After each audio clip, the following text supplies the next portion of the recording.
រដ្ឋមន្ត្រីក្រសួងអភិវឌ្ឍជនបទសម្ពោធដាក់ឲ្យប្រើប្រាស់សមិទ្ធផលនានារបស់គម្រោងការកសាងភូមិសន្តិភាពតាមរយៈការអភិវឌ្ឍសហគមន៍ជនបទចម្រុះនាព្រឹកថ្ងៃទី27ខែមិថុនាឆ្នាំ2025ឯកឧត្តមឆៃរតិសែនរដ្ឋមន្ត្រីក្រសួងអភិវឌ្ឍជនបទបានអញ្ជើញជាអធិបតីភាពដ៏ខ្ពង់ខ្ពស់ក្នុងពិធីសម្ពោធដាក់ឲ្យប្រើប្រាស់សមិទ្ធផលនានារបស់គម្រោងការកសាងភូមិសន្តិភាពតាមរយៈការអភិវឌ្ឍសហគមន៍ជនបទចម្រុះនៅខេត្តបៃលិន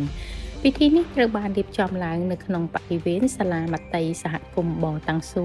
ស្ថិតក្នុងភូមិបតាំងស៊ូសង្កាត់បរយខាក្រុងបៃលិនដែលមានការអញ្ជើញចូលរួមពីសំណាក់ឯកឧត្តមរដ្ឋលេខាធិការប្រចាំការឯកឧត្តមថ្នាក់ដឹកនាំក្រសួងឯកឧត្តមជាចន្ទិនប្រធានក្រុមប្រឹក្សាខេត្តឯកឧត្តមរស់នឿនអភិបាលរងនៃគណៈអភិបាលខេត្តលោកស្រីមូនចុងកយនាយិកាទីភ្នាក់ងារសហប្រតិបត្តិការអន្តរជាតិកូរ៉េកយការឯកឧត្តមលោកជំទាវថ្នាក់ដឹកនាំខេត្តប្រធានមន្ត្រីអភិវឌ្ឍជនបទខេត្តគោលដៅ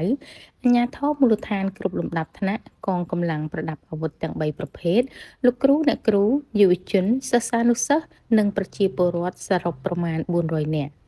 យោងតាមរបាយការណ៍របស់លោកណមសាវឿត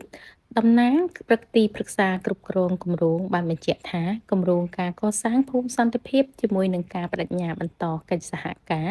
យ៉ាងជិតស្និទ្ធបន្ថែមទៀតជាមួយក្រសួងអភិវឌ្ឍជនបទ